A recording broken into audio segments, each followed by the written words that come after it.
All right, back at it again with another Wheel of Time deep dive brought to you by The Wheel Reads. So, yeah, today we're going to get into a requested deep dive.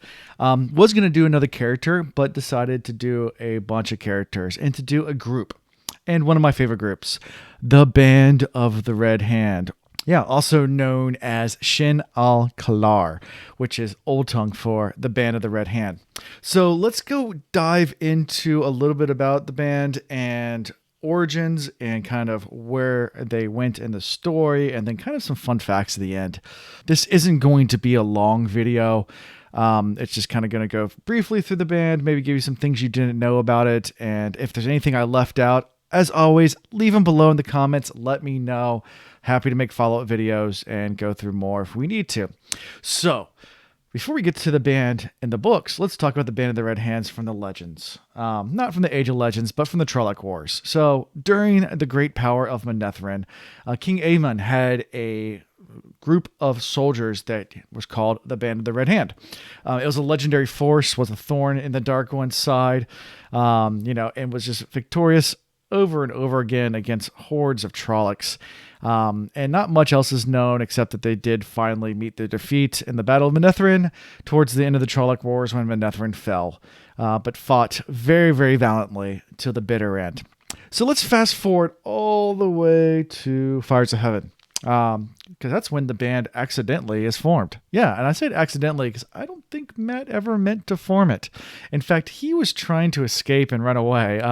Rand had given some orders, and he was trying to leave the battle scene when the Shido was approaching Kyrian, and they're set up their positions.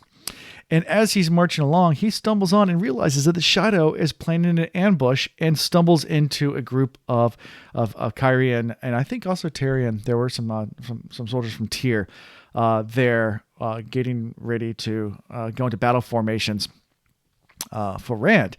And Matt quickly runs in there and is like, hey guys, I know you're supposed to be doing this, but we can't do this right now. We got to go around this way because there's a force and we can hit them from behind right now and we can completely screw them up.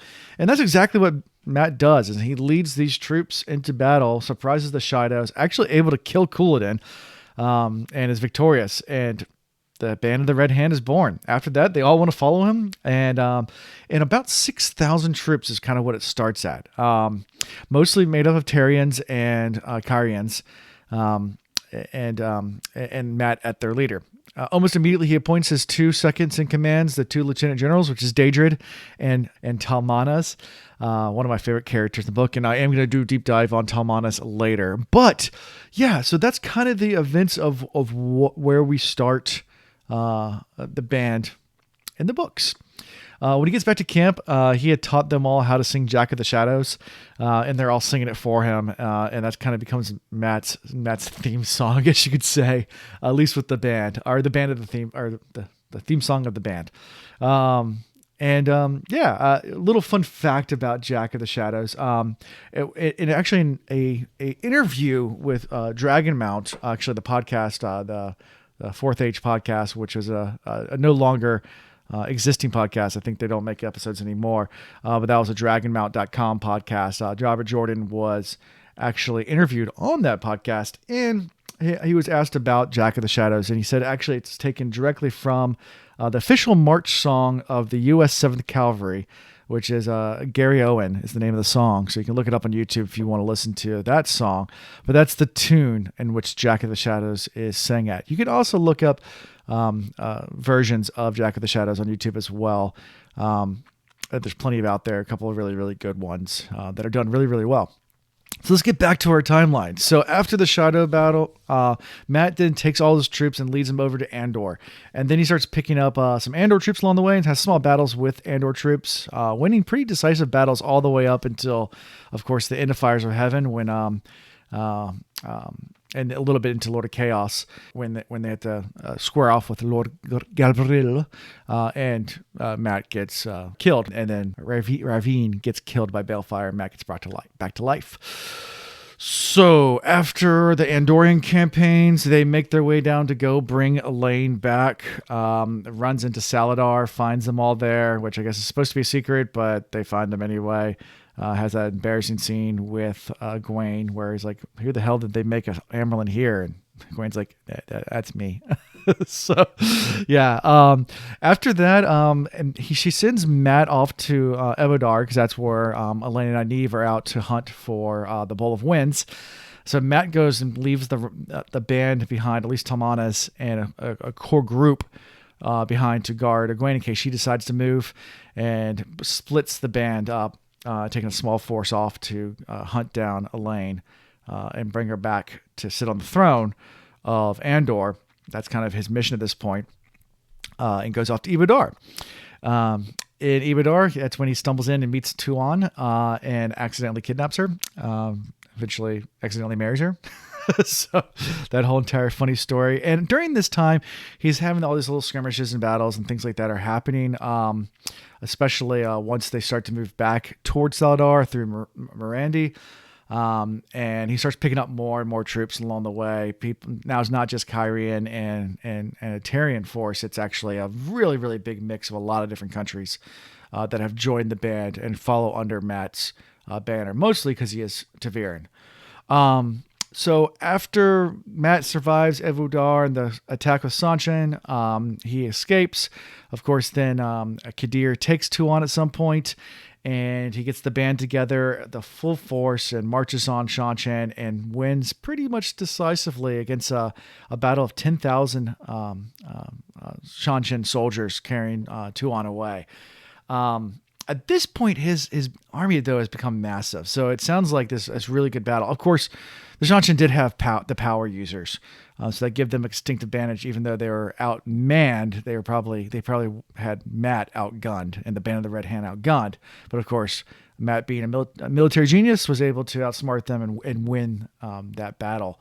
How big was that army at that point in Night for Dreams when they squared off? So in the book it says it was 6 banners of horses, and 5 banners of footmen or pikemen, and an additional about 400 mounted crossbowmen.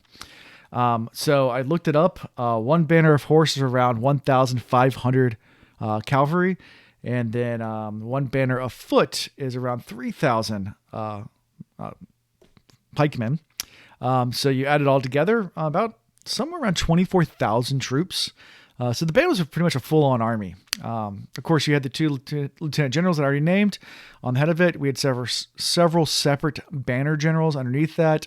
I think about 4 of them total, and then several ranks also going down, captains, file leaders. And they named some of them in the book, some of them not. After that, they split up in different ways and never really come together again in a cohesive force. Of course, Matt goes on to help with the dragons being the cannons for the final battle, along with some other things that he does along the way with Talmanas. So that ends up the history quickly of what happens with the Band of the Red Hand. So time for some fun facts. Trying to do some research on things that might not be as well known. So Robert Jordan was asked where he got the idea for the Band of the Red Hand, and he never actually came out and said, as far as any interview that I could find. But he did say it came from some historical type of troops. And from doing a little more digging, most likely it came from the idea of the Red Branch, which was a army for Ireland and the House of Ulster during the 9 Years' War of Ireland versus, the English. And their banner was the Red Hand that you see as the banner of the Red Hand. That was the Red Branch's banner as well. They're kind of legendary amongst Irish tradition, and in Ireland they're well known as legends, legendary warriors that for centuries ago fought and won against really bad odds several times throughout the Red Branch's history. So Robert Jordan probably did tie in from that. So kind of a cool little backstory and history there. Not going to take up too much more time. Just kind of the highlights of what the Red Band did, kind of its origin story. Like with Matt, with everything else, it's a lot of luck and a lot of just accidents that happen. Love that idea of it. I love the history, our world history that might have shaped that, although never 100% confirmed. Robert Jordan was a scholar of military history. So you would assume, in doing research, that he could have drawn from sources like that. And just the parallels with the same symbol and everything like that, I like to think that that's where they got the idea from. So that's all I got for the red band. Like I said, give me suggestions on what deep dive characters you want to do. I will do groups like this as well. Sometimes it's kind of hard to find when they're super minor characters, anything that Robert Jordan might have said that's not inside the books. I try to use things like the trusty, good old companion, to get a lot of things. That big old girthy thing there. Also use a lot of sources online to find out where things, and sometimes I do get things wrong because not all the sources are 100% accurate. So feel free to correct me if I got anything wrong. Also, like I said, give suggestions. And if there's anything else that I missed, like I said before, leave some comments down below. Don't forget to like and subscribe, and stay tuned for more good old Wheel of Time content. Until next time, guys, peace.